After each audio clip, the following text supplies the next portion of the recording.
Hello everyone and welcome back to another video from Finance and Crypto Guide. In this video, I'm going to show you how to log into your account on the Tax Act website. So let's get started right away. First of all, open up your web browser and then in the address bar type in taxact.com/auth and press enter.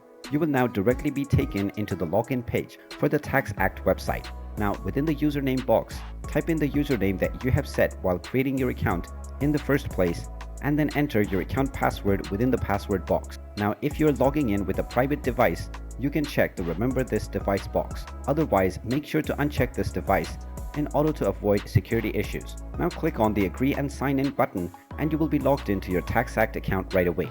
In case you have forgotten your password, you can click on forgot username or password button and you will be allowed to reset your credentials. And there you have it. That is how easy it is to log into your Tax Act website account. If you find this video helpful, make sure you hit that like button and subscribe to our channel if you haven't done so already.